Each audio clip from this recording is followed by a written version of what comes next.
Welcome to Corrective Consciousness, episode 99, the podcast about our lives and love of pop culture, and we just updated our privacy policy. I am your host, vysethebold, and this is... Lotus Prince. And Fakafon. Whoa. I am now more private than ever. That was very funny. The privatist. Yeah, we have another really great show. We got another special guest on, and a returning special guest. Lotus? Yes. Yeah. I've been a guest on this a lot. Every week. He's actually... Yeah, special guest every single week. Despite me being the host, he's actually the one that's been on the show the most out of everybody. That is true, actually, yeah. He's only missed one episode, and he was very worried when he wasn't on it. I think I've missed two. Really? Oh, was it two? I might have been two, yeah. Oh, okay. Well, I don't know. I never listen anyway, so. Oh snap! Well, he just leaves comments on a show he doesn't. Yeah, comments that are coincidentally, contextually appropriate every time. Well, you know what I do? I just read your episode description. I'm like, oh, they're talking about this. You read one of the tags on the video. Oh, I think I know about that.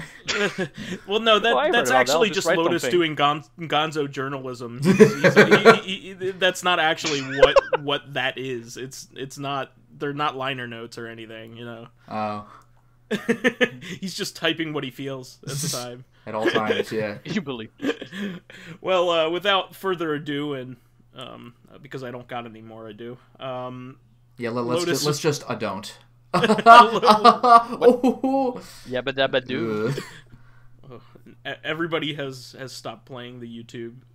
Yeah, I think everyone's looking for that X button. Yeah, and you know, where is it? You know, where is it? I want to get out of here. Everybody on their work time commute has already committed to it, though. So. Yeah, too bad. What are you gonna do? Google another podcast? I mean, I guess you could. I mean, don't give them any ideas. Google another podcast while you drive off a bridge. Yeah, it's fine.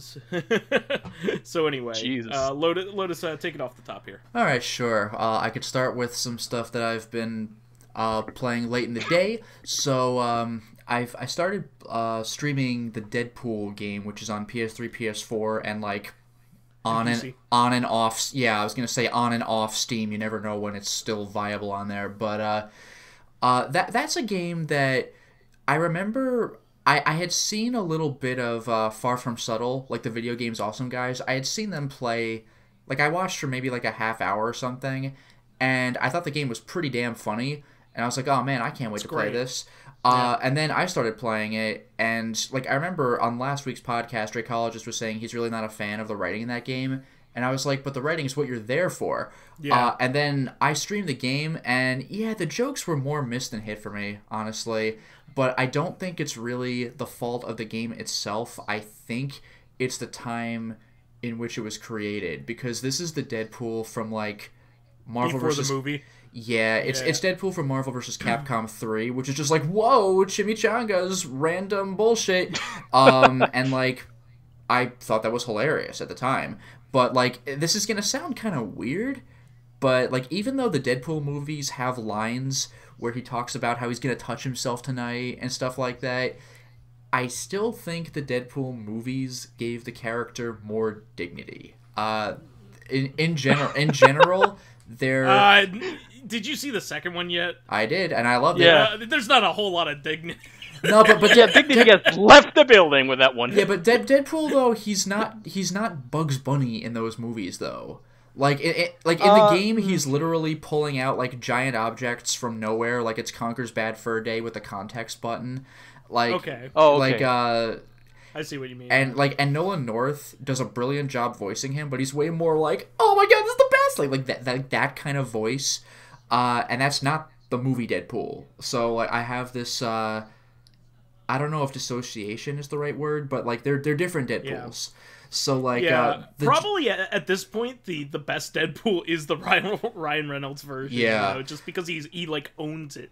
Yeah, and he also adds a lot of dirty humor to it that isn't always there depending on which he does, but he's not bouncing off the walls when he does it. Although I will give the game credit though, like the movie, it does have a bunch of D-list characters in it. Like Mr. Sinister. I fucking love Mr. Sinister. I would call him C-list at worst, dude. Mr. Sinister's freaking amazing.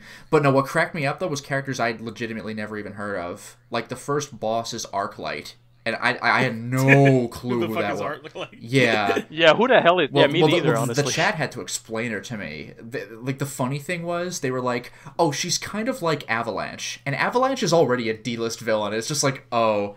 So, like, Avalanche is my point of reference. Like, oh god. Like, that's not good. My favorite bit in that game is where the two context-sensitive... like thought bubbles are fighting each other, like his two versions of himself in his head. Oh yeah. Yeah, I haven't gotten to that point. That's probably my favorite. I haven't gotten to that point yet, but there's a whole lot of talking with the text bubbles. That is one thing I honestly think is to the game's detriment. I appreciate the text bubbles being there and providing their voices. Like, that's a damn good idea. But the thing is, because this isn't a meme, like, because this is a game where you're following Deadpool the whole time, there's just a lot of talking, and it's like you can take it down a couple of notches. Like, I don't want to be inundated with it. Like, any of the jokes are good, but like just too much. Although that said, some of the humor is kind of dated, even though the game's only a few years old. There's like, hot gamer girls hit me up, and it's like, Oops. I'm just kind of cringing through a couple of those. But the gameplay is serviceable. Like, it's all right. And the jokes when they land are pretty good. Actually, one of my favorite parts is the first boss of the game, Arclight, because like the first fight takes place on this falling platform, and when the fight ends, you finally hit the ground, and it's really funny because both of you fall onto vertical pieces of rebar and are just impaled. So you're Deadpool, so you're just like, oh god, that's extremely painful, and you pull yourself out, and Arclight's just dead, and it's like, oh. Well, and okay, and like the second, like it's not even a boss, but like the second looks like it's gonna be the next big antagonist is called Vertigo, and she just messes with your head and makes navigating a nuisance. The funny thing was, when you get through like 2 or 3 of her like scenarios, you're like, that's it, and you're looking for the boss you were hunting in level 1, and you like march toward him in a rage and just casually shoot Vertigo, who dies like kind of on the upper right of the screen. Like, you could see her, but she's not the focal point. I'm like, that's hilarious. That's really good. But also the game has the balls to kill like characters from the Marvel universe, which I think. Well, yeah, that's another thing that was a surprise. Yeah. It's like, okay, well, no one's gonna die. Like, characters unique to the game are gonna die. Nope. Like, shoot him in the head, impale him. Who cares? I thought that was pretty funny. So like, that's why like the movies and this were really good about like getting D-list like superheroes and supervillains because they can do whatever they want to them. Yeah, like, Marvel doesn't care about them. Exactly. Yeah. So like jokes like that are what I appreciated, but the stuff that was written like, let me write a joke for you, like those aren't landing as much. Some of them are pretty good, but a lot of them I'm just kind of like, okay, he's a cartoon character, I get it. Like again, if I had played this game in 2012 or 13 or whenever it came out, I think I would have been like all in. But at this point, I'm like, it's all right. Yeah, I played it right when it came out, so I was. Yeah, that's the time to do it. Otherwise, yeah. Well, still. Oh, I'm sorry. No, go ahead, because I was going to change the subject. Still. One of the things that sucks about the game, though, is you spend so much time in the sewers already from the beginning of the game. Bam, sewers immediately. I actually thought it was really funny that level 1 was a sewer level, but it really did keep going. It was like, all right. The game is about 2 or 3 hours too long. Or actually, that's not true. Level 2 is a sewer level, but still, it's really damn early. Like, it's like an extension of level 1, so it's like... So I thought that was pretty funny, but it's long. Like, I understand. Yeah. Otherwise, I beat Yakuza 6... I beat Amon. Sweet. So I gotta say, Yakuza 6 plays by far the best of any of the Yakuza games. I've already explained that, but I heard the game was partially rushed to meet like a deadline, so you could tell things are missing. Like part of Kamurocho is inaccessible, stuff like that.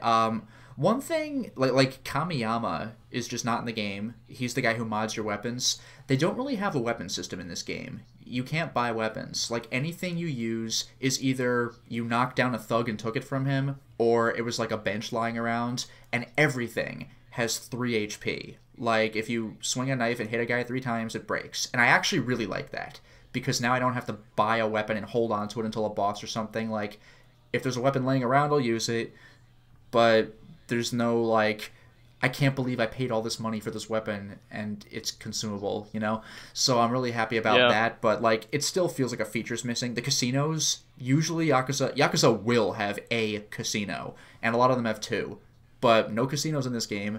So, like, I don't really mind that it's missing. I never really make use of it, but it's conspicuously missing. Like, stuff like that. Did you? I'm sure you saw this, but I think for the benefit of the audience here, I'll of course mention it. So they're going to basically be doing a Kiwami 3, 4, and 5. Is it Kiwami 3, 4, and 5? Because I know they were going to remaster them, but are they going to give them the Kiwami treatment? I don't think it's going to be called Kiwami, but they are definitely remastering them. Well, no, because here's the thing, because, like, Yakuza 1 and 2 were HD remastered on the PS3, meaning they were, like, cleaned up. But that is not Kiwami. Like, Kiwami 1 is very different. Well, what I mean is, Sega confirmed that they are restoring the content that was taken out of 3 and 4. Nice. Well, I was wondering about that. That makes me very happy, because 3 was missing a lot. It was missing, like, the Mahjong parlor, even though it's, like, my least favorite part of Yakuza, like... It's on the map, but it's grayed out, because it was originally programmed into the game. Like, it got Americanized. Like you got American. No, for real. Like, the hostess clubs weren't there, even though they were in 2. What? So you can't do any of the cabaret club stuff. There was a lot of, like, there's just a lot of stuff on the map that's just a blob of gray, and you're like, why'd you even put it in the game? Well, like, because it is in there in the Japanese release. Yeah, I saw an interview that stated that they wanted to make sure that fans got the original versions of the games with a remastered treatment, and they wanted to make sure that people who had missed them got a chance to play. Yeah, because this was a rare case where, like, Sega actually publicly apologized once they got enough fan backlash, because they really didn't think that they were going to get backlash for it. It was like, you're welcome. And then the fans were mad, and they were like, oh, I really didn't know that you wanted all that weird, like, we thought Japanese only stuff. Okay. No way, that's what makes it cool, you know? Now, Yakuza 4, though, we got... Yakuza 4, I think literally one thing was changed, and it was the opening theme song, and that was for copyright reasons, so that wasn't even censorship. That was just, like, it is what it is. Like, yeah. I think it was mostly 3 that they were talking about here. Yeah, and 3 got hit hard. I think it's just one of those cases in which, like, they didn't realize that the fans of Japanese things like it when it goes full tilt Japanese. We don't want it made better for us. Well, that's the thing. Well, this is what we mentioned 2 weeks ago with you know, that, like, that not safe for work content getting taken off Steam. Like, this wasn't quite that subject, but, like, you know those games, like, I think we mentioned, like, Criminal Girls or whatever, that have, like, the touch controls where you, like, feel them up, and it's like, it makes you feel kind of dirty when you think about it. But the thing is, like, stuff like that got censored for the American audience, but it's like, look, they know what they're getting into. That's not a mainstream game. Yeah, only the kind of people who would use those controls are the kind of people who are buying Criminal Girls in the first place. So by censoring it, the only people you're making mad are the ones who have heard of the game at all, who are the ones who were going to buy it when it was uncut. Exactly. So it's like, like, censoring Yakuza stuff, it's like, Yakuza is a bit more mainstream now, but in its PS2 days, it was pretty esoteric, even though it was on GameStop's shelves. So, like, who was buying Yakuza? The people who were into that weird shit. So, like, don't take it out of the game.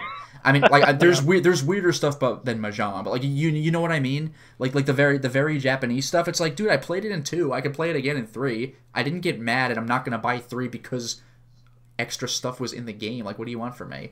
If you're gonna change anything, make 2 less fucking hard with some of those sub stories. That baseball mission is bullshit. I've said this, like, multiple times on this podcast. It's not as hard as Christopher Robin, but, you know. I get it. I beat the Yakuza 2 game, so I guess I'll agree with you. That Christopher Robin game was legendary. Do you know what we're talking about? Yeah, there was that game where you play baseball with the characters from it was like Yahoo Japan. Insane. Yeah, it was funny because Mr. Ryu told me about it. He said, like, some Japanese guy discovered it, and they were like, wait, why is this actually hard? No, it's hard as shit. And Christopher Robin's the final boss. Basically, I made it up to Christopher Robin, and I'm proud of myself just for that. Oh, by the way, one thing that I'm kind of looking forward to them changing for Yakuza 3, the funny thing is that this is a really minor detail, but I'm actually really excited about it, because I bet they will change it. The name of your dog, like not your dog, but like Haruka's dog at the orphanage, its name in Japanese is Mame, like M-A-M-E, but like they Americanized that. And he's called Rex, and it's like, dude, come on, like you didn't need to go. Like, there are some changes that like nobody cares about. It's just like, all right. By the way, if they come out with Yakuza 5 is probably going to be unchanged unless they actually give it the Kiwami treatment. It's the same. But if they come out with a physical version, that would make me very, very happy, because Yakuza 5 was digital only in the States. I don't know what their plans are for that. I think they're selling it as a collection either way, but okay. I don't think they're selling them piecemeal, but that's nice too. Yeah, I don't know how they're doing it, but I think they just wanted to make sure that the PS3 games had up-res graphics for PS4 and yeah. So again, kind of like Yakuza 1 and 2 that were up-res for PS3, which America didn't get, but like it's the same. Those are the same games anyway. But Kiwami 1 and 2 are different beasts. Yeah, they're full scale remakes. Yeah, like Kiwami 1 kind of assumes you've played OG 1. But yeah, otherwise, I finished that Titanic like Hidden Adventures game on the Wii, and you are still a selfish piece of shit. That game just cracks me up for that reason. Wait, what? Oh, explain. Give me some context here. Oh man, so like, please do. It's a point-and-click game where you're one of the least likable point-and-click protagonists I've ever played as. What? Like, you're kind of a douchebag. Like, okay, I said this on last week's podcast, so I'll make this quick. Is this why people picked it for you? No, I picked it for myself. I was just like, I bought it at GameStop for like $10. I'm like, when am I going to play this? Let's try it out. And it ended up being funny. So I'm going to make this quick. Because I went into this whole thing last week. But, like, there's a puzzle where your husband is feeling seasick, and he doesn't want to like look weak by asking a doctor for a pill or something. So like this whole puzzle doesn't need to exist if you just ask for a goddamn pill. So I go to the doctor, so I'm gonna get a pill for him and discreetly like put it in his drink so no one will notice, and he'll be like, oh thanks. So I go to the doctor and I say, oh, I'm feeling seasick, can I have a pill? And he's like, you don't look that bad, just get some fresh air. And you're like, okay, well I'll admit it, my husband is the one who is seasick, can I get a pill for him please? And he's like, again, fresh air. And you're like, yeah, but like, what if you need a fix in a pinch? Do you have an actual pill for that? And he's like, I do, but they're kind of addictive, so it's like a last resort. And what you're describing is not a last resort, so no pill for you. Because your husband being like a priss is not, a last resort. So you're like, damn it.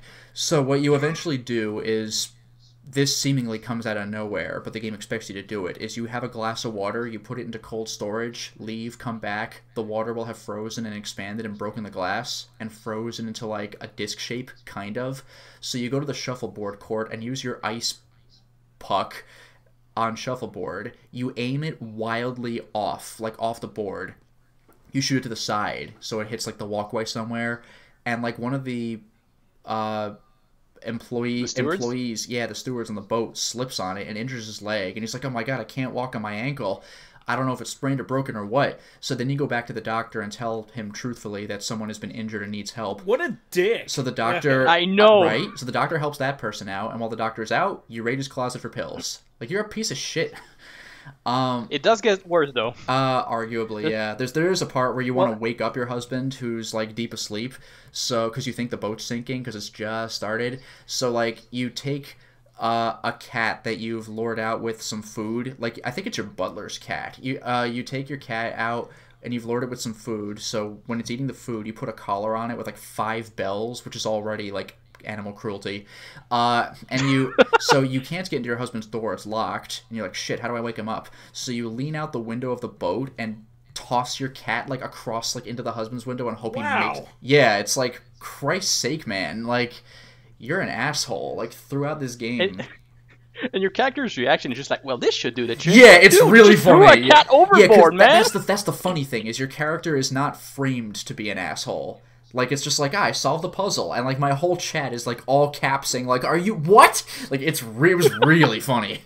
Wow. And by the way, I don't think I'm going to be able to stream the other Hidden Adventures games because they're on like the DS and I think iPad or something, but like the other Hidden Adventures games are Buckingham Palace, like the Secrets of Buckingham Palace, and like one of them is called Vampire Secrets. Like, what the fuck?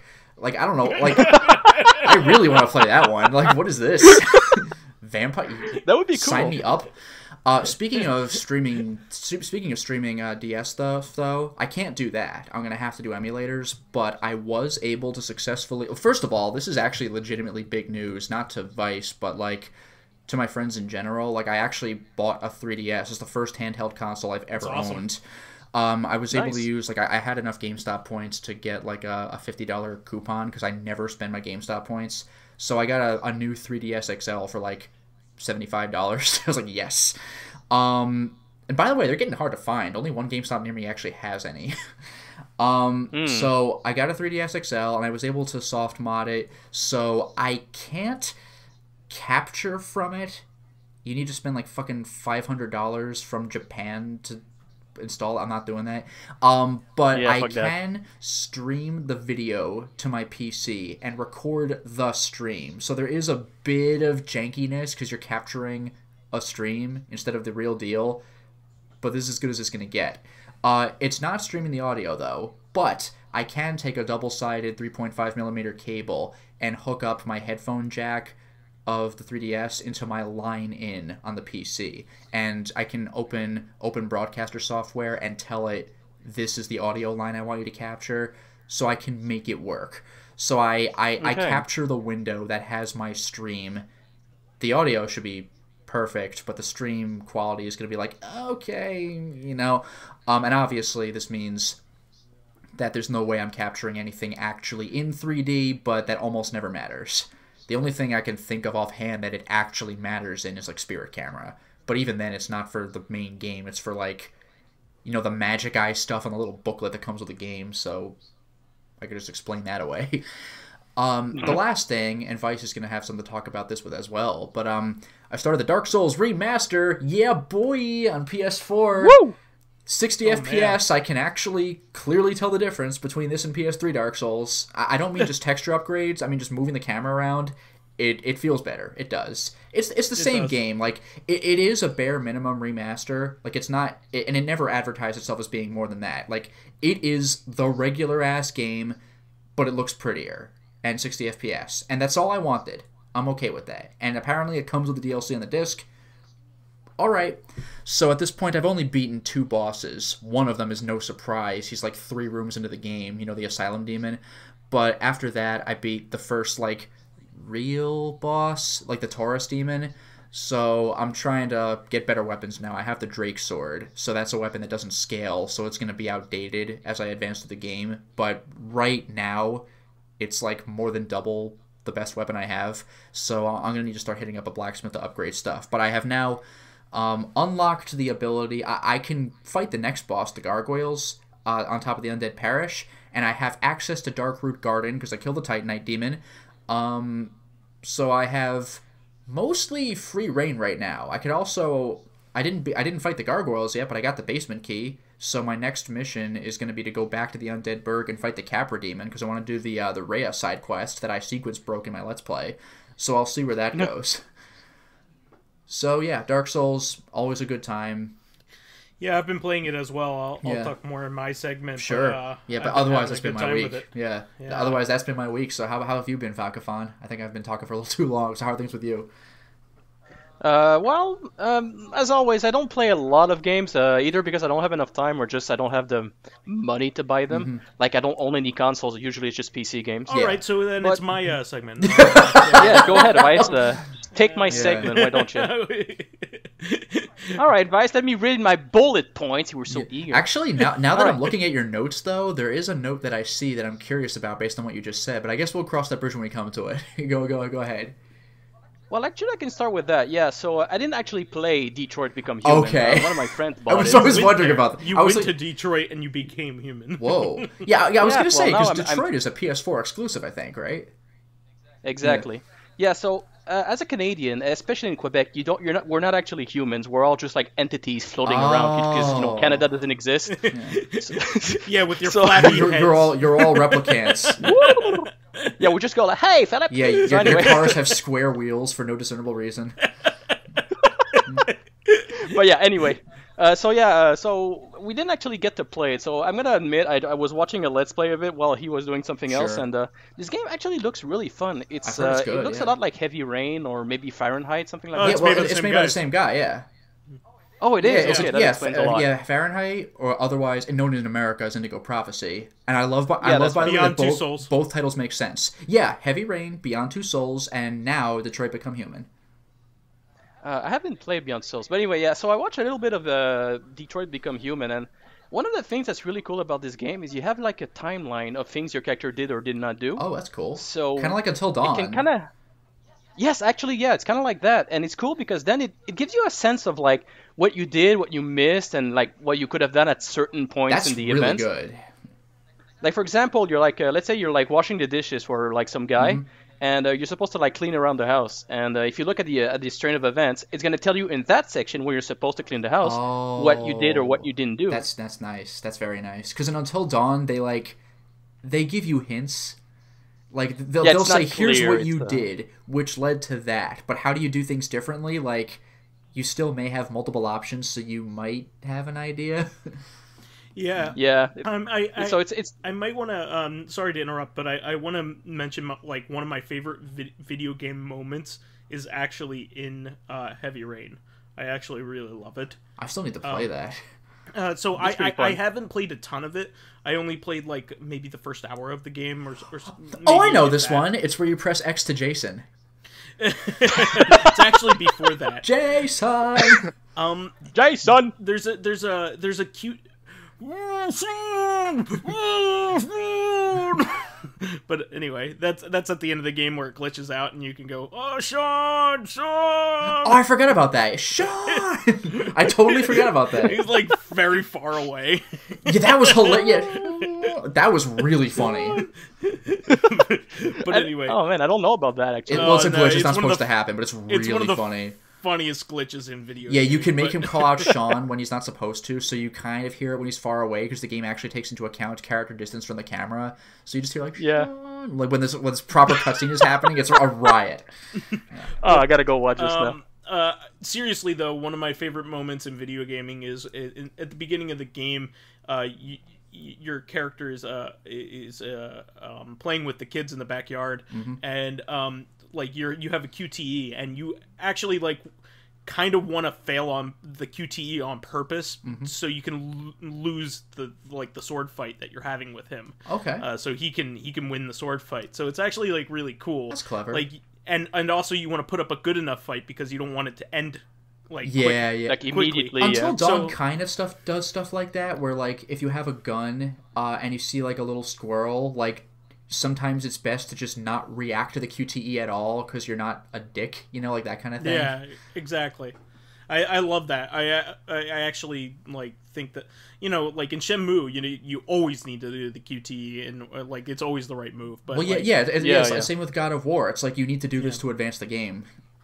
Yeah, it's which just is fine cool. too. It's cool that they evolved it to make you think about it while you're doing it. Yeah, because it's so easy to like have your fingers ready, get ready to respond, and have those twitch reflexes out. But yeah, there are cases where they play with that, and in my opinion, that's for the better.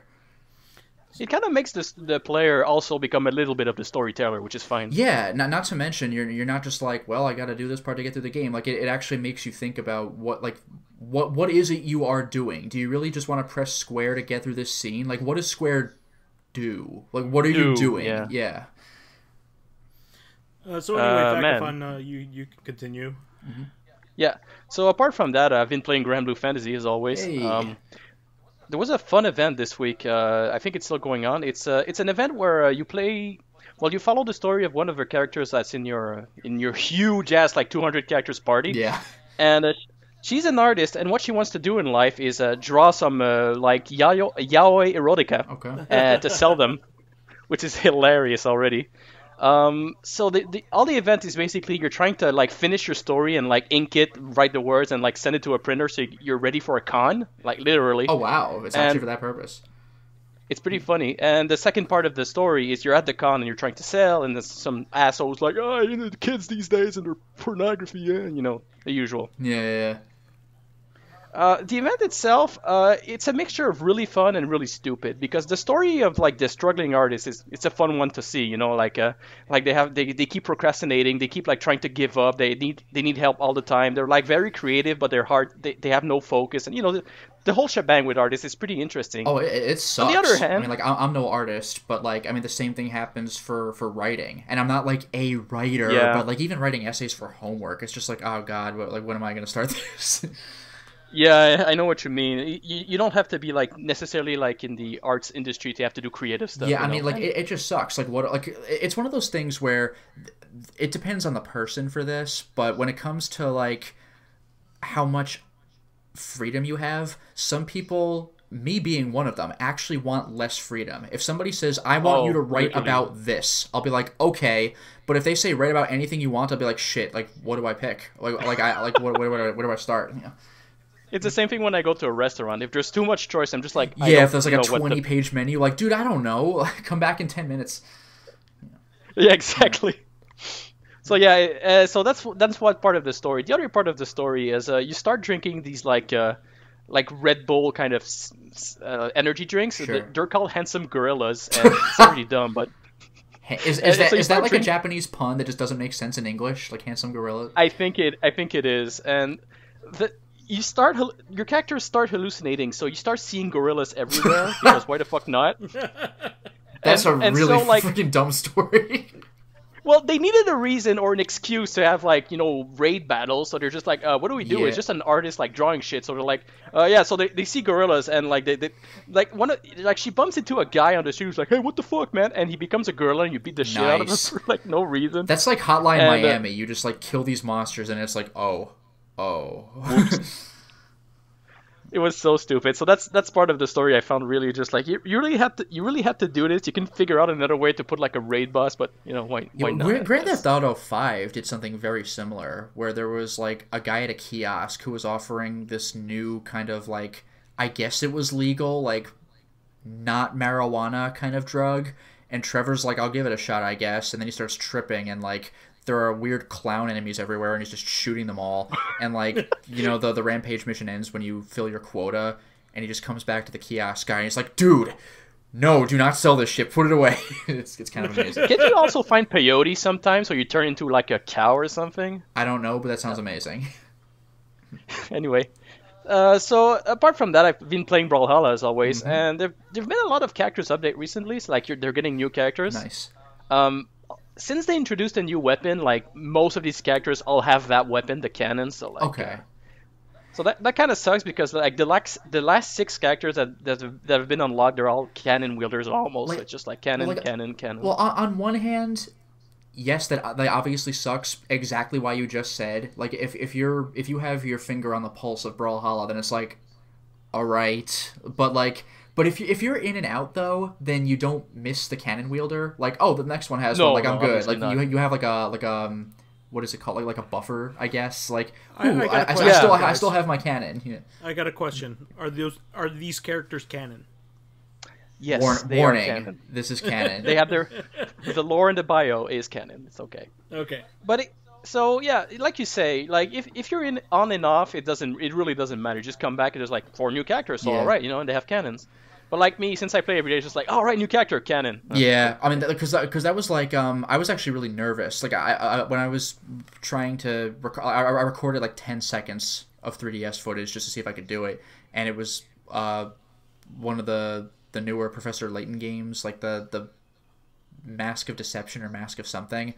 But this was one of those games where it's like, we're gonna have DLC come out each day. Tune in on each day and see your DLC puzzle. And I was like, oh shit. But like the good news though was that this was a timed thing. Like, it's already happened. So when I told the game, like when I programmed what date it was, into the 3DS because I'm turning it off the first time, it was like, oh, well, we're past all that time. Okay, and it just dumps all the DLC on me at once, which I was actually very happy about. I'm like, I have actually good. Although at the same time though, if you haven't been keeping up with it, which I haven't, it's just like wham, like all this shit. I'm like, oh god, like here it is. Yeah. Nice. Well, you just go through it one at a time, Yeah. Oh, by the way, speaking of which, I'm sorry, this is backtracking, but I had opened up the 3DS segment with DS is still gonna have to be emulated.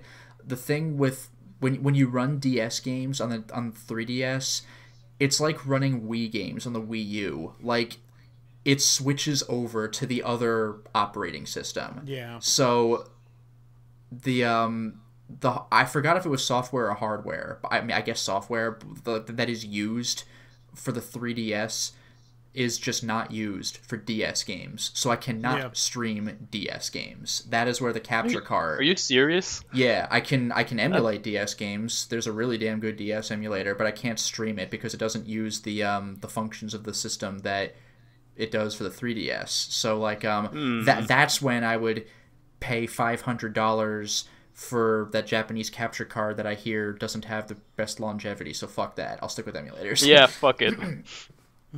Yeah. But I'm sorry. Back to you with the cannons and Brawlhalla. Oh yeah, right. That's what we were talking about. Way off topic. Bleh.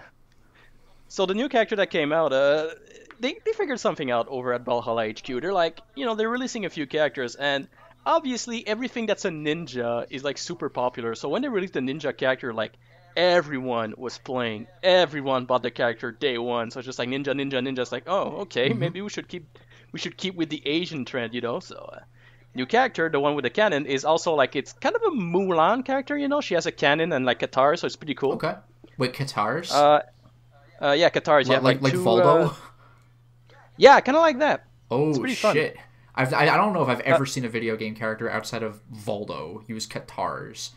And by the way, for the record, katar, for anyone who doesn't know, katars are like an Indian weapon. They're called they're punch daggers. Like basically, yeah. Like it's almost like brass knuckles. Like you have a handle to hold onto, except there's just a blade sticking out of it. So you're not holding a knife. You're like gripping like a handle that like you punch to stab instead of thrust to stab. Wow. Basically, That's crazy. It sounds insane. Yeah, Voldos with the 3 blades moving all the time. I think that might be bordering on fantasy, but like the 1-bladed kind, I think is the more traditional kind.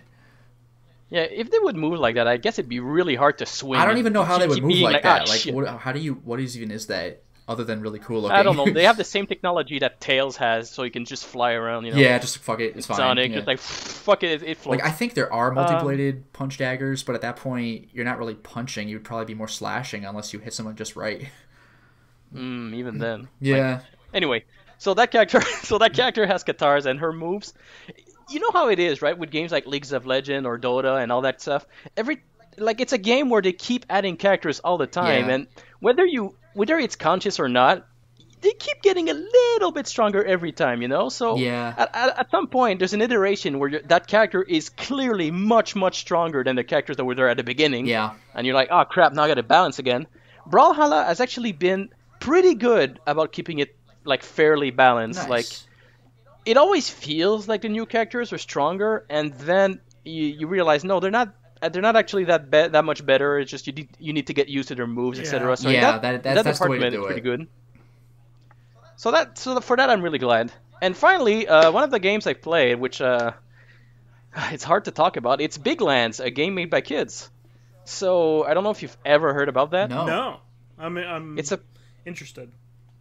It's a platformer game. How do I explain this? It's basically like imagine like a very basic version of or an advanced version of Castlevania. It's like Castlevania. You jump around, you swing your weapons around, Mm-hmm. And the gimmick with this game is the graphics are actually drawn by kids for real. Oh, for real. Everything you see in the game. So it's almost like crayon, it's almost like Mario 2 Yoshi's Island, except that was professionally done. It is kind of like that actually. It looks like crayon. It's very also the background is like usually just white. Like it's very minimalistic, which is kind of neat. That's a clever idea. So you fight stickman and like childish monster drawings, just like things with like teeth and eyes, like blah. So what the hell did that? The kids draw like a stick image, and then the adults came in and like moved the arms and legs and stuff like that? Yeah, pretty much. The animation is very simple, but yeah. That's pretty cool. You have a few weapons, you start with a dagger, you have a sword, you get like a bow, a boomerang, etc. Mm-hmm. And the fun thing about the game is it's one of those because it's simple, it's fun to play. So you play the first level, you start like in the volcano zones, you just like go around in a little volcano, you beat some enemies. And the gimmick of the levels is you need to defeat the enemies to get to the end point. Yeah. And when you get to the end, you can't actually leave. You need to defeat an enemy that has an orb that lets you leave. So if you're lucky, it's the first guy. That's very, and if you're unlucky, Castlevania 2. And if you're unlucky, you just gotta like run around and find that last guy that was like in a corner you miss and kill him. And be like, finally, that fucking orb can leave. So you might get lucky and like the first enemy of the level has the orb, and then you could just kind of try running past everyone to leave. Exactly. But if you're me, usually you have to go and explore. It's like the Binding of Isaac when you find the exit before the power-up room, and you're like, God damn it. Yeah, I should go back. Yeah. And also the other thing is, it's a game where you can like accumulate resources to either upgrade your weapons or upgrade the city. And when you upgrade the city that's been destroyed by the monsters, you get more HP and stuff like that. Okay. Now here's where the game kind of like falls down and tumbles into a ravine. When you start getting to level 2, level 1 is pretty simple, just like simple geometry. So you just move around like on the drawings of the kids. It's stairs. It's very like every shape is very square, so it's okay. Sure. Then you get to level 2. It's clouds. Oh no. So moving around becomes extremely difficult just because you're like, and sometimes the game is not very good at recognizing slopes. You're just like trying to fucking. When you get hit, you get knocked back, and when you're on a cloud, it's very easy to fall down and die all the time. Well, yeah, very Castlevania, like Castlevania 2 in particular, where like those fishmen just ruin your day.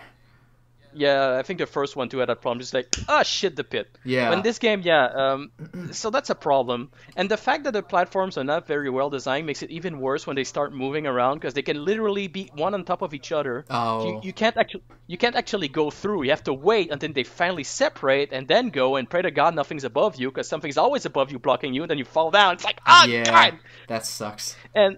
And then it gets worse and worse as the game goes on, because the level design just gets like, it's really like the drawings are super creative and I love them, but they don't make for good levels. And It gets worse and worse because in the cloud levels, what sucks is when you fall, you die, you got to restart everything. There's no checkpoint. Mm-hmm. Then it's a meteor, like the space level, so it's kind of the same deal, but there's no gravity. So now you can't even see what you're gonna land on because you jump really high. So everything's a leap of faith. That's brutal.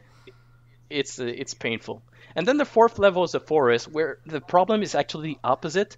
The levels are very long and very high, but there's no pits. So if the orb you need falls down, you need to go back down and then go back up all the way. Oh, so that's like that was like the Legend of Kage, right? Where you fall off like all those trees, and you're like, no, you have to go all the way back. And you got to go back. I think Ori and the Blind Forest also has that sometimes. To a degree, but it's not like horrible. No, it's not that bad. Not to mention you could intentionally just die and then respawn. Yeah. So that wouldn't be too bad because you're like, well, whatever, I'll pass the level and then go on to the next. But like I said, this is one of those games where you need to gather resources. Yeah. And so you need to go back to those levels all the time and hope that you get the right drops. Like I need like 3 volcano stones. I need like 5 like rain clouds or whatever. Yeah, that's frustrating. Yeah, that's something I don't like when it's just like padded content. Like the game isn't long. Like you just have to play it for a long time. It's like Especially where platforms can easily kill you, which means you have to restart the whole level. And if you found the item you needed, and then you die, you're like, well, I hope I get it again, So yeah, that sucks. So I kind of rage quit that game because it started off really great. Like I was having a ton of fun in the volcano level, but then afterwards you're just like, I got to a laboratory. I get the idea. Yeah, I got to the laboratory, and that was the worst because you teleport around, so you never really know where you are, but the enemies are almost always on the teleport pad. So you go on the teleport pad, and you appear on an enemy and immediately take damage. It's like, what the hell, man? See, they need to do it the Doom way, where you just frag somebody. Oh, that was That's amazing. Like the greatest feeling. It's like, and they're dead. Like, oh, okay. Wasn't that in Unreal and Quake as well? Like the teleport gun, we could teleport in people? Yeah, well, Duke Nukem 3D, I thought was super advanced at the time, where you could fire an RPG rocket into a teleporter, and it would come out the other side. I thought that was the coolest thing when I first saw the game. So yeah, so that's my experience with Biglands. It's really fun, but it becomes too frustrating for me. Sure.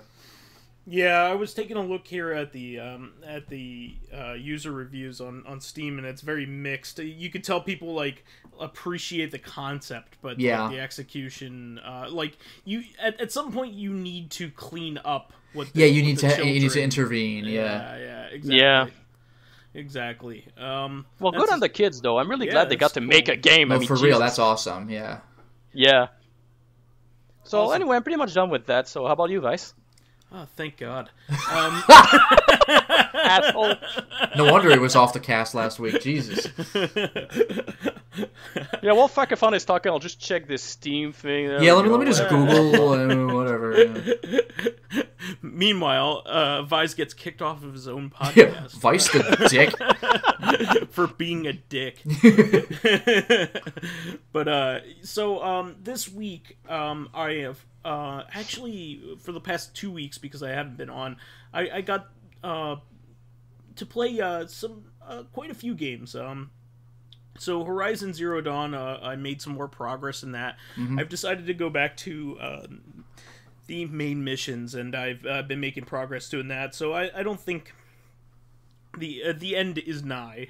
Let's just say on that. So I'm continuing on. I'm trying not to get very distracted there, mm-hmm. and I'm also past some of the bigger secrets in the game, but of course there's some probably watershed moments towards the end, so I'm starting to understand how the world works a little bit better. It's really pretty fascinating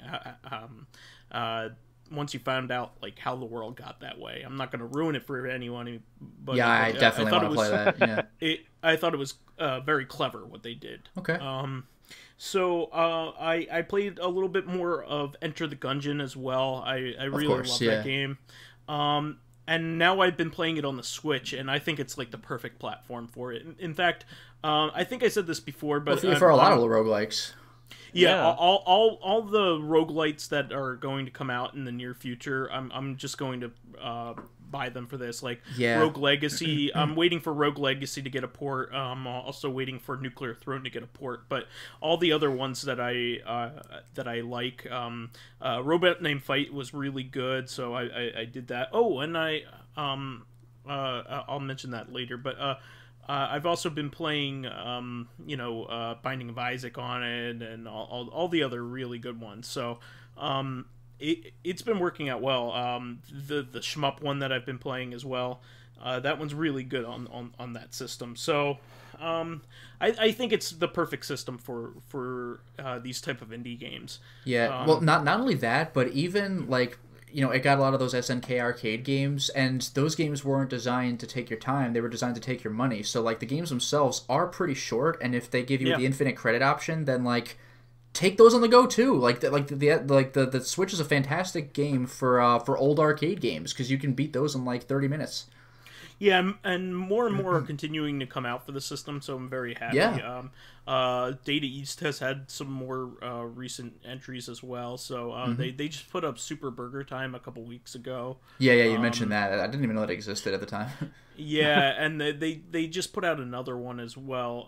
I forget which one it was, but they've been putting them out very steadily. So I'm really enjoying that. So I can't wait for the Neo Geo golf game that I really like to come out as well. Mm-hmm. Is it Turf Master? Yeah, Neo Turf Masters. Yeah, it's the second game that SNK came out with golfing. They came out with the first one. I forget what the first one's called, but Neo Turf Masters is like way superior. The best golf game is always going to be Ninja Golf on the original NES. Actually, Ninja Golf was on the 7800, by the way. Oh, all right. I think it was also on the NES, though. It was not. Really? You are a liar. No, I'm pretty sure there was like... I mean, I guess it was on the 7800, but I'm pretty sure it was ported somewhere else. Oh. Honestly, I don't know. Yeah. Prove me wrong, Lotus. Prove me wrong. It's a brilliant concept anyway. I will eat my words. I will get alphabets and I will eat them. No, I guess it was Atari 7800. All right. Well, still a cool game. Thank you for wasting our audience's time. I don't even care for like the Atari. Yeah, it's fine. I don't even care for Atari systems in general, but like Ninja Golf's pretty rad. We'll just edit it out. We'll edit this part out. Yeah, this never happened. It's fine. Find it and destroy it. But I did move on to playing some Golden Sun, and as Old Man Stompy, I have to agree with him. It's a very chatty game. I like it because it's very story heavy, and the story is actually really interesting. It has some like genuine human emotion in it. So like not unlike the Mother games or anything like that. Yeah. Like there's some heavy moments in it pretty early in the game. Oh, okay. Mother 3, good lord. Not as heavy as that, but what is? yeah, but Golden Sun has some pretty damn heavy moments already, and I'm enjoying it. I'm thoroughly enjoying it. I also picked up Dropmix. I know Pyrojack Frost had been talking about that. It's a board game made by the makers of Frequency and Amplitude, the Guitar Hero series, and Rock Band Harmonix. Oh, okay. Yep. So it's really neat. I haven't gotten a chance to mess around with it too much, but I'm glad that I bought it because they had it on sale from GameStop. Yeah, it was like $50 instead of $100. Yeah. I think it's 80 normally. 80. All right. Yeah. Pretty costly. Yeah. Well, that's because it has a lot of tech associated with it. The game is mostly powered by your phone, though, or a similar type device, where you can download an app. So you could use an iPod theoretically as well. Okay. So really cool stuff though. And I also got a chance to play Dark Souls Remastered. So, unlike Lotus, I actually hadn't played all that much Dark Souls. I only kind of played the intro of the game when it originally came out, because I kind of, at the time, I wanted to go back and beat Demon Souls, and I never ended up doing that. But I kind of made peace with that, and it's just like, Dark Souls Remastered just came out. Why don't I just join the fun while everybody else is playing it? Speaking of which, you know what makes me a little salty about this, by the way, is the back of the box says, re-experience the critically acclaimed genre-defining game that started it all. Fucking Demon Souls, hello? Didn't happen at all. Nothing? Alright, fine. I guess Demon Souls doesn't exist, it's fine. Yeah, and Kingsfield, it's been retconned. come on. And what? And Kingsfield, come on. No, but that did not start at all. Nobody played that. Kingsfield. No, but I know what you mean. It is not the first Souls. Like Dark Souls was the first mainstream that on all platforms game, but people were super into Demon Souls though. It's just you needed a PS3 for it. That would be like. It's like Bloodborne. Are they going to forget about Bloodborne because it's only on the PS4? And, when Bloodborne 2 comes out, they're going to be like, Bloodborne 2! The horror version that started it all! Fuck off. or Super Mario Brothers, the Mario game that started it all. But again, though, it did. That's the one that people remember. Donkey Kong. Everybody remembers Donkey Kong. Yeah, but Donkey Kong wasn't, a Mario game. You play, you know what I mean? Mario. You also Super have Mario Bros. Brothers. Yeah, but again, that wasn't what started the side-scrolling platforming series. Yeah. Okay, more like the genre of the game and not the Demon Souls actually started this shit. Dark Souls was just the one that you could play on the 360 and the PC. Fair enough. Okay. But I played it co-op with Retro Gamer, friend of the show and former guest from Ireland, and we had a great time playing it today. It was a good time. I got all the way to Undead Berg, kind of see me through the asylum. But what I did was I ended up helping him a little bit and getting a little bit of extra souls by helping him in his realm. We got to the gargoyles, which was pretty fun. Yeah, how about that fight? All of a sudden, there's a second gargoyle. Cool. Like, oh shit. Spoilers. Yeah, okay. So the thing with the gargoyles is that was a callback to Demon Souls' Man-Eater boss. In World 3, there's a Man-Eater that, like, when you reduce it to half health, a second one comes in, and that's the big twist. But the Man-Eaters were really irritating because they didn't really do projectiles, but they would regularly get up in the air and fly a bunch, and you either just had to suck it up and wait or try shooting them with arrows. It was actually really irritating. The gargoyles do not do that, but they breathe fire, and there's no shield in the game that has 100% fire resistance, and at this early stage in the game, you probably have like 60% just wooden at ones. Best. Yeah. So like, fire is already going to do chip damage, but they're not shooting fireballs, they're breathing fire. So a continuous stream of that will just end you. So just like, I play a tank, but when it comes to fire breathing, like, nope, like, you just don't get hit. You can't do it. Like, you're going to die immediately. Yeah, I really enjoyed it. Man, is that game so much easier playing it co-op. Oh, yeah. By the way, how do you play it co-op? Because I thought that the thing was to summon your friend for, like, boss fights. Can you just run through the game co-op? Basically, the only thing that you can't do is go to a bonfire. So, like, he has to leave your realm if to level up. To level up and save, yeah. Okay. But you basically can. It's like done in chunks. So like he'll have to leave once you've beaten the next boss too. Okay, that makes okay. So it's really good, though, the way that it works. If you are the person going into the other realm, into somebody else's realm, if you die, you don't lose your souls. Yeah, no, you just get kicked out. It's really kind. It's great because you always have an incentive to help somebody. And what gets even better, by the way, is you played the very beginning of the game. You talked to Petrus and joined the Way of White Covenant, I assume? I don't think so. He's at Firelink Shrine. He's like the first guy in the game you see, except for maybe the Whiner.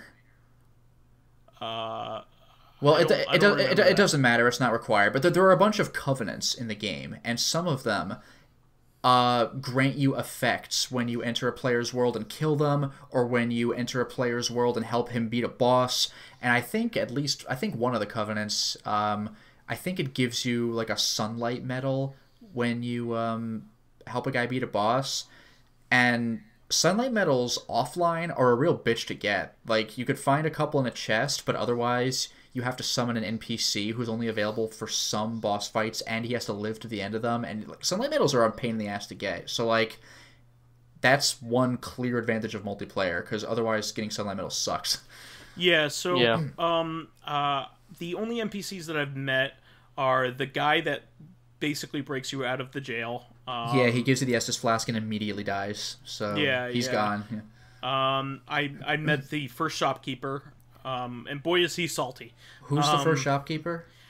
He's basically a guy who's just like sitting there at like on the ground, like on his carpet and shit. Yeah. Is this the undead? Okay. Is this the undead bird guy? Yes. Oh yeah, the guy who's clearly undead himself. He looks partly skeletal. Yeah, a lot of people actually kill him, I hear, by accident. Actually, here's the thing about that guy. He has most of what he sells is unique to him. Yeah. Like, so if you want to, you don't want to kill him. Well, you do. If you want to complete your inventory, then buy all his shit. He also is the first guy to sell you a bow and arrows, and if you want the Drake sword, you're gonna want those badly. I would say once you've killed the Drake, or no. Once you've shot off the Drake's tail, it just gives you a Drake sword for that. Once you've gotten the Drake sword and you've bought everything you want from the guy, I actually recommend that you kill him, because he drops an Uchigatana, which is like one of the best katanas in the game. Oh, nice. The thing with it is its durability is garbage, just like a real katana. Like, it's powerful. Yeah. It's like a glass cannon, kind of.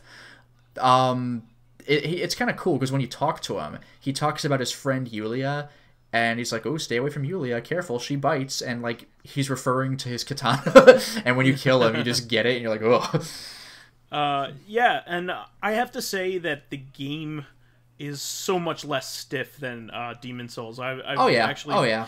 Yeah, I know this is way old news at this point, but like, you can run and jump. I'm used to. You can. Also, it sounds like a little thing, but it is so not. You could slide down ladders.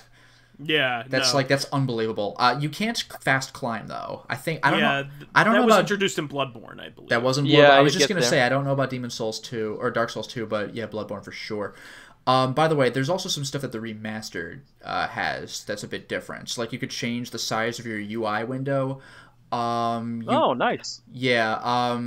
What was it? Actually that first undead merchant, he sells you dried fingers. That's like, I think it reduces invasion cooldown time. You can get that in Dark Souls, but it's not until you enter like a secret world, like way later in the game. And so you can just buy it from the first shopkeeper if you really want to. It's like little tweaks like that. Also, I don't think this was in the original Dark Souls. My memory might be faulty here. But in the new Dark Souls, you know how you could find souls on dead guys? Like Soul of a Nameless Soldier or stuff like that? And when you use them, they give you a bunch of souls. I don't think the original Dark Souls did this, but in the remaster, if you have like two of the same thing, like two Soul of an Undead Soldier or whatever, if you go to use it in the menu, it'll ask you how many do you want to use. So you can you can use a bunch and only watch the animation once and get the effect of all of them. Like, thank you, because it sounds like a little thing, but watching your character go ha-da, like if you have 1,000 of those things you want to use to level up, like it just takes a while. So now you don't have to. That's just a little quality of life thing. It's just, I'm very happy that it's there. Yeah. Well, I just wanted to say how much fun I was having doing it, and I'm going to continue on with it, of course, and I'm going to look up some guides on how to level up my character. I'm doing a Pyromancer, because that's a good noob class, apparently, but... you're not going to really get to make use of that until later, but when you do, it'll be a good time. I mean, the fire magic is already really helpful. Well, you have some, but like, there's a certain dude you can save. I think he's somewhere in Undeadburg. I forgot where. He'll sell you fire magic. What's cool about pyromancy, by the way, is you know how you have a pyromancy hand, for your magic. Yeah. You obviously can't go to a blacksmith to level that up. You must go to a pyromancer to level that up. What's cool is normally when you level up like your magic stats or whatever, well, I mean, everything costs souls, right? You have to level up your magic stats. Pyromancy, I don't think scales with your stats. It doesn't. So you just plain pay souls to level up the pyromancy hand, like the weapon. Yeah. Because like if I have a sword, I'm gonna want to level up my sword, but also level up my strength. But with pyromancy, no, fuck it. Just level up your hand. It's fine. Which is pretty cool. That's actually what Retro Gamer was doing. He was basically sherping me through Dark Souls, which is a good thing to have in Dark Souls, obviously, because the game doesn't tell you anything. So, but by the way, speaking of not telling you anything, let me give you this little piece of advice. When you finally do get that Pyromancer, he'll show up in Firelink Shrine, because most of people you interact with and save end up there. It like becomes your nexus from Demon Souls, where everyone's a shopkeeper. Speaking of which, that cleric in Firelink, you're gonna run into him sooner or later. He'll sell you miracles if you want to do a faith-based build. But the Pyromancer, when you go into the swamp, like Blighttown, if you come back there from Blighttown, he might ask you about it. Like, that place seems pretty cool. If you recommend he goes there, he will go there, and then he'll just turn into an enemy and you'll have to kill him. So, like... Wow, yeah, don't do that. Well, you can do that, but you're going to want to buy... I mean, you're obviously you're going to want to buy as many pyromancies from him as you can, but... For the love of God, level up your pyromancy hand to, I think it was +10, which is goddamn expensive.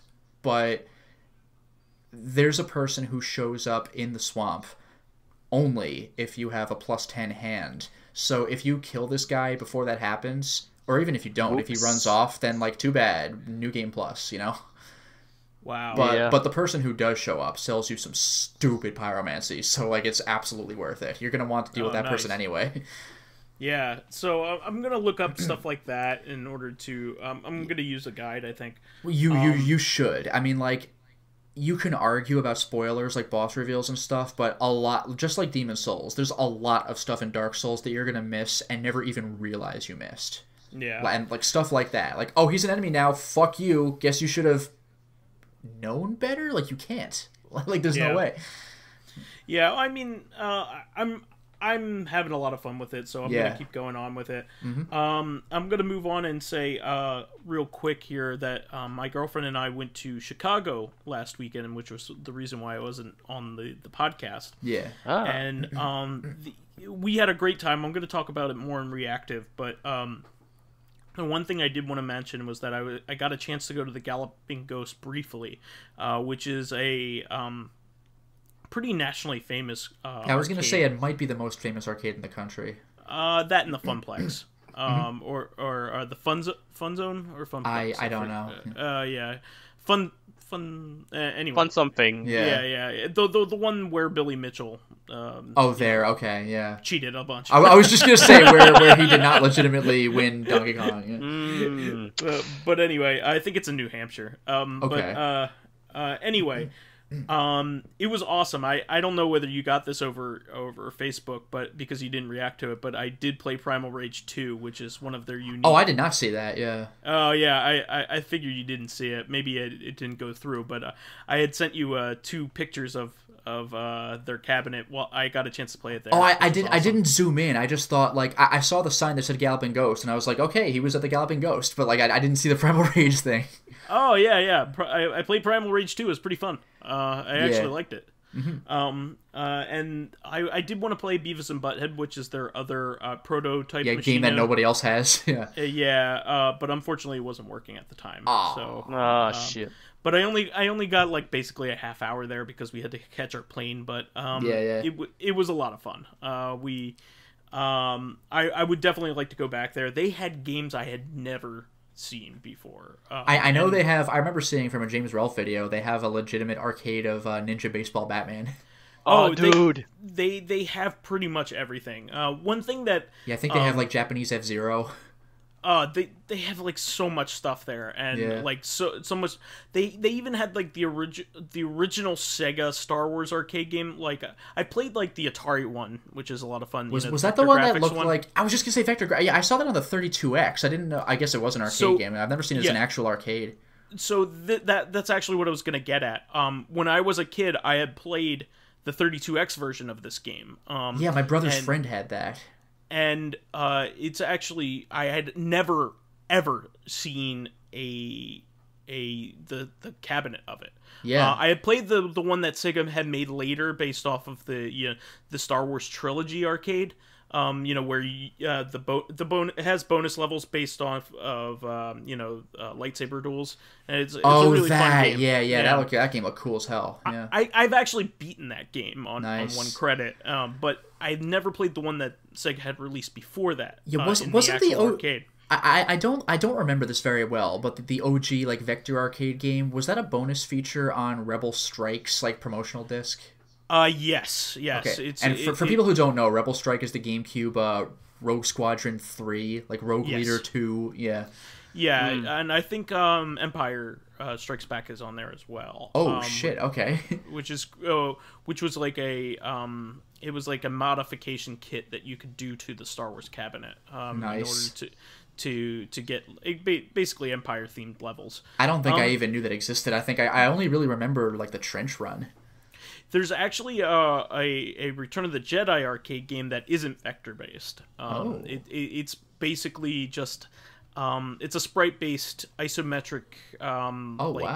Land speeder, not land speeder, but the speeder bikes. Yes, in the Forest of Endor. Yeah, Man, exactly. I've never heard of these games. On the Moon of Endor.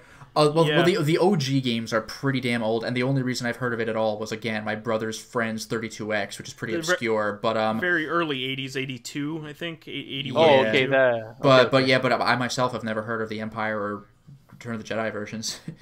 Yeah. So anyway, it was really cool going there. They had like all of the sequels of Cuber.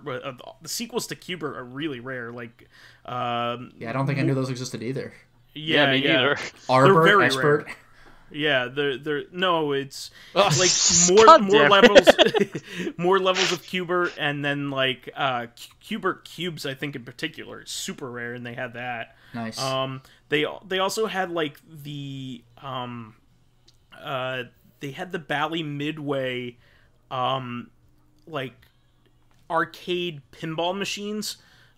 Where they're hybrid arcade game and pinball machine. Nice. One of them is Baby Pac-Man, and the other, I didn't even know there was another one. They had a second one where you're this granny fighting off gators. It's really odd. What? Yeah, what? I played it. It was ridiculous. It's also a bad. They're both bad pinball games, by the way. So like shame, it's a cool concept to combine these two things, but you also need to provide a good pinball experience while you're playing the pinball part, But anyway, that's basically all I did. But I did quite a bit. All right. By the way, this is another way back callback. But talking about the Yakuza remasters that are eventually going to come out, there is one thing on Yakuza 5 that I wonder if they're going to change. And this is a really subtle thing. And the only reason I found it was that I was going for every sub-story and trying to get everything. But this wasn't a censorship or anything. This was just a flub. But there's an item in the game called, I think, the Black Belt. I forgot what it does. It either increases the power of your throws or lets you like throw stronger guys or whatever. But when I picked it up, like whenever you pick up an item, it says you got whatever it's called. But when I got the black belt from some quest or something, the message that I had picked it up was in Japanese, and I was like, "What?" So I think they just missed that in the coding. Yeah. We'll see. All right. Well, let's go on to the responses. I'll let you handle this, sure. Lotus, because you were here for the actual question. Yeah, so on the YouTube page, we got one response, which was upcoming characters in Super Smash Brothers that you'd like to see, because, the upcoming Switch Smash with, like, Splatoon characters and stuff. So, School Filmer had said, Jibanyan from Yokai Watch, maybe. After all, level 5 does need some love. I'm with you there. I don't know Yokai Watch, but I would love to see like Tone from Dark Cloud or something. It's a bit tricky to know. I'm going back to School Filmer. It's a bit tricky to know what his moves could be, but his regular A could be his 2-hit combo or his 3-hit combo from the Busters games. Maybe he'll have some fire moves and some moves from the other Nyans. As for the final smash, it could be a moxified version of his Soultimate. That's a clever name. Soul Ultimate, Soultimate. Paws of Fury. So I don't know what any of that means, but I'm assuming if you're into Yokai Watch, like Yokai Watch is a really popular game. I just haven't played it. But sounds like it's very cat-related, this character. Jibanyan. I want to put in a response myself. I would love to see the Red Aramir from the Ghost Goblin series. Yes! That would be awesome. He was playable in Marvel vs. Capcom, I think. SVC Chaos. Yeah.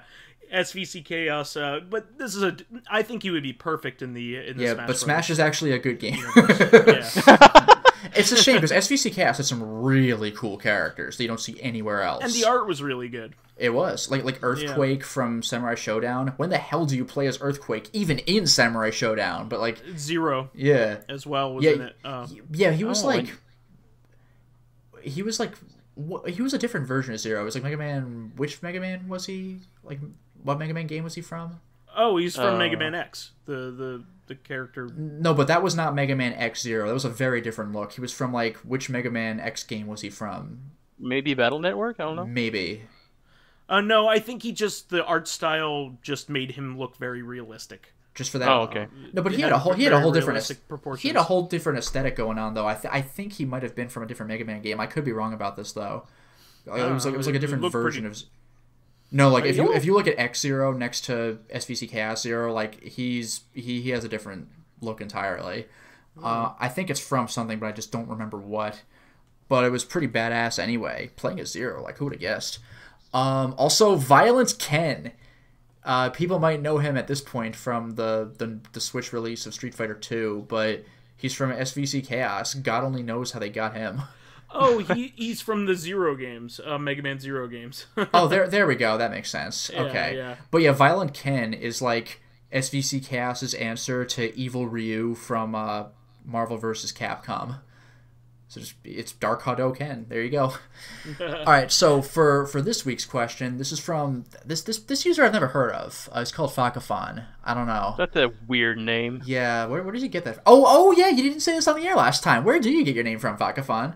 Oh yeah, I totally forgot. Yeah, well, when I was a kid, I was with my friends, and we were hanging out, and we do like these. We have tapes and recorders, so we do these like fake like radio shows and just having fun. Yeah. And well, I mean, once we pretended we were DJs, so we did that CD scratch noise like that. Yeah, that wiki, yeah.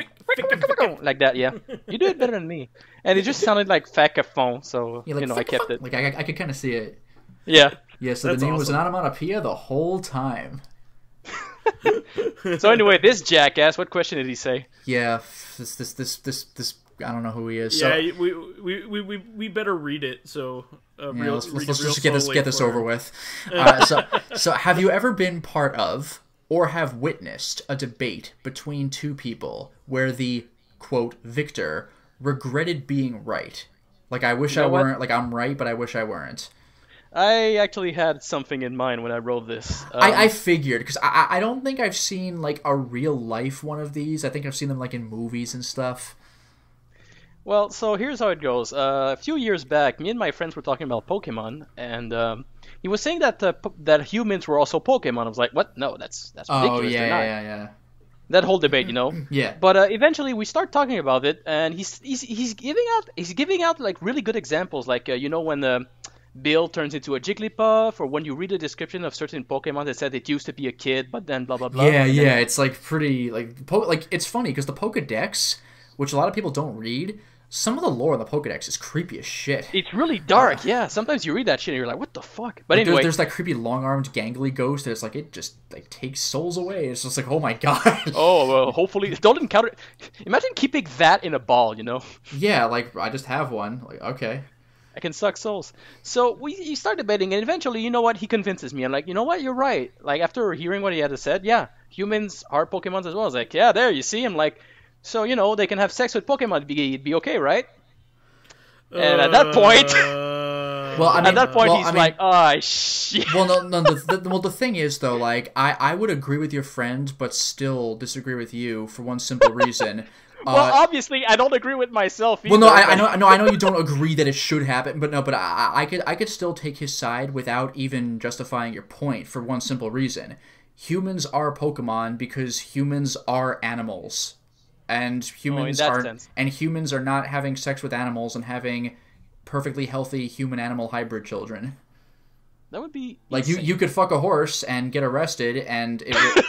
But other than getting arrested, it still wouldn't end well for anybody. It's not going to work. So, like, you cannot fuck animals and have these horse humans, like Dr. Moreau, characters. Like, but humans are literally animals.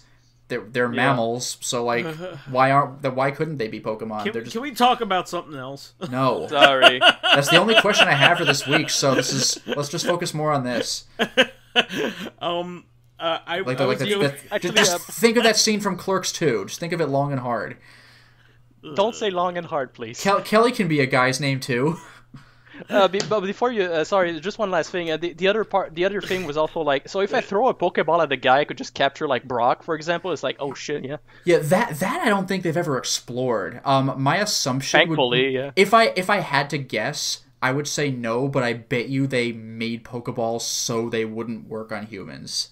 Because otherwise, just how much insane shit could happen. Like kidnappers, just like, got the kid in my pocket, like, whoa, like robbers would be, well, money is not alive, but like, just imagine all the crazy stuff you could do with Pokeballs that would like turn the world upside down. Like, yeah. I think Pokeballs are programs to only affect like not humans. Well, yeah. also like, there has to be some kind of distinction for what makes a Pokemon. So,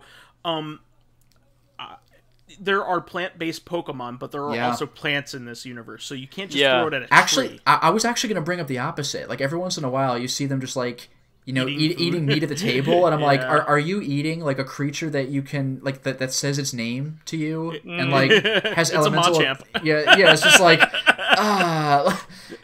uncomfortable.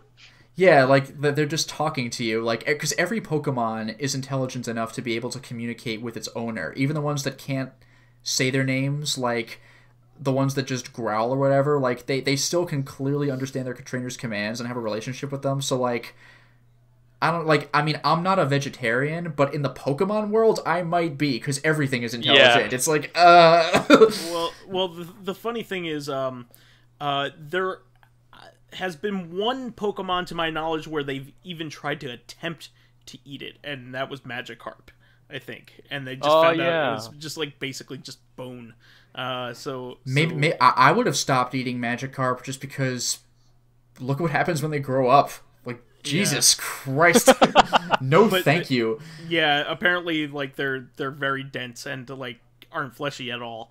Wow, So anyway. I love that that's the reason. Yeah. I would have eaten him, but I can't. Yep. So, I would actually say this kind of thing actually happened to me in, this is more of a personal, thing that happened to me. Back when I was in, early college, I actually worked at an Applebee's, and during this time, they had a contest where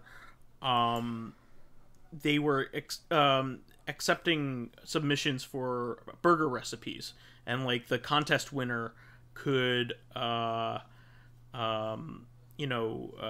could get their recipe made and on the menu, and my dad was convinced that he was going to win, and he like came up with a really good sounding burger recipe, and he was going to submit it. And I was just going to say, your dad's Italian. Is his stuff like too sophisticated for Applebee's? No, actually, it's quite the opposite.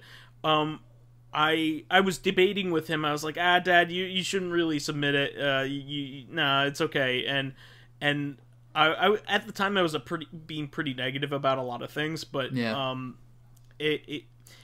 so it basically came to light that I had to tell him basically that the recipe that he came up with was almost exactly like one that they had already had. Oh no. And he got very upset, and that sucks. And I should have just been like, hey man, let him have his moment, like let him submit it. Like, yeah, and then they say no, and he's like, oh shucks, Yeah, but like it's a contest, so you never expect to win it. Exactly. Yeah. So like that would have been the better choice. Like as I grew up, like I didn't mean to like crush my dad's dreams. I only kind of like realized what I was doing until afterwards. Like he like in frustration, he like tore up his recipe that he had worked hard on. Oh, that sucks. And I was just like, like it was just one of those defining moments where you just like, man, that was the wrong way to handle that situation. Yeah. Oh man. I mean, I can think of despite being right, it wasn't the right thing to do. Yeah, like I definitely have moments where like I remember it forever because I handled it wrong, but like me too. But I can't think of like offhand anyway. I'm not really sure I can think of moments where like I was right, but I regret being right. Like it was just more like just general fuck ups. I'm not sure if I can think of like I proved you wrong, but like now I feel terrible or something. Well, I could write down about like 10 different instances that you can go back and think about. Where I was regretfully right. Or just where I fucked up? That you should think about a second time. Let's just say that. Oh, I got more than enough of those. It's fine. Oh boy. We'll see which of yours overlap with mine. There's something there. I am perfect in every way, despite what I just said. Yeah. That's my regret. It's lonely at the top. Sorry, I'm so good at what I do. My regret is hanging out with you plebs, but I need you to be here to show everybody else just how good I am. Yeah, if I had to show it by myself, I would just be bored. I don't know. But like, I mean, I could think of things where I could think of like a video game instance where someone was right but regretted it, but like I can't think of a moment I've even seen somebody else do where they were sad about being right. Go with the video game one. I mean, this is a quickie. It's just Until Dawn, and the good news about this is no spoilers because literally any combination of the playable characters can die, including all of them or none of them. So it's not like this character died. Oh, spoiler, like they don't have to die. It's your playthrough that matters. So the game's almost, except for like who the killer is, the game's almost impossible to spoil, which is great. So there's a part where when I was playing, Chris and Ashley were alive at this point, and there's a part where one of them is reasonably sure that their friend is in this like creepy area populated by like, you know, danger. And so one of your friends wants to leave, and you can set the option like, no, I really think we should go down there and get this person out. And you like, Chris logics his way through it, where he's like, well, think about it, what if we were trapped down there and then our friend knew we were there and just left? Like, if we do that, we'd basically be killing this person ourselves. And Ash is like, ah, damn it, like, Chris, why are you always right? And he's like, believe me, I don't want to be right. I want to leave. And it's like, because the shit you're up against will kill you. So, that was just a pretty amusing moment. Nice. I mean, yeah, by far the most shallow of anything brought up in this conversation. I'm sorry, but yeah. All right, well, that is the show for this week. We want to thank our fans who contributed questions, the losers that they are. Those idiots. I mean, come on. What the hell kind of question was that? Yeah. I mean, we should start taking, questions from people that don't name themselves after sounds. I mean, come on. I know, right? What the hell? Actually, in all seriousness, though, we really would like questions from other people because, like... Are we running low? No, we're not running low, but like... It's always me, I think. Yeah, at the bottom of our list, we have like 5 questions in a row from Fakafon, and it's not that he question dumped us. Like, he asks a question like once a week or once every 2 weeks, but like, he's just been the only one asking lately. Yeah, I mean, we have roughly around 250 to 300 loyal listeners every week amongst the different platforms. Please make the effort to go onto the SoundCloud or YouTube page and drop us some questions or some reactions, because we love interacting with you. It's honestly our favorite part of the show. And if that doesn't work, Fakafon, make an alternate account and ask with that to give us the placebo effect. Yeah, and like your other account stuff, just put thumbs up on like your other account, to make sure that other people are like, oh wait, this person is right because this other person said they're right. Yeah, exactly. A second opinion. Scumbag. So yeah, please submit questions. I mean, General Ledger hasn't done some in a while. We'd love to hear some from him. He does provide a lot of answers, though. Yeah, well, you know what? I love the responses. I want some new people. So please, I will give. Please, anybody but Fakafon. Yeah, just I will give Lotus's Patreon money to anybody. Yeah, great. No, my thousands of my millions of dollars, your millions of ducats and neo shekels. Yeah, my neo shekels. My buckazoids. Just for the sake of the show and making it interesting, we love the off-topic and questions of late, like even if it's concerning stuff that we don't know a lot about, concerning like Warhammer and stuff like that. I still like debating. It's fun. So while there at our pages, please give us thumbs ups, likes, and 5-star ratings on iTunes. It helps promote and spread awareness of the show, and any bit of encouragement helps keep the show going. You may notice that we have made it quite a long ways. We're already on episode 99, so yeah, it's quite great. That's actually really cool. Yeah, only 900 more episodes before the big 999. And we've never, and I might add, we've never missed a week. We've never missed an episode. So that's true. You can also catch us on Thursdays on our sister podcast, Reactive Consciousness, the in-depth look at this week in our lives. Finally, you can friend me as vysethebold on Steam, PSN, Xbox Live, Twitter, Switch, and Battle.net. And you can follow me on my YouTube channel, Lotus Prince. You can hit me up on Twitter at Lotus Prince. And finally, if you are interested in seeing my videos early, getting in on exclusive live streams, or even selecting upcoming games for me to Let's Play, then perhaps consider swinging by my Patreon account, which can be found at patreon.com/LotusPrince. No vice allowed. Even though Vice is actually a patron. Oh, I will give you some advice. Oh, hey!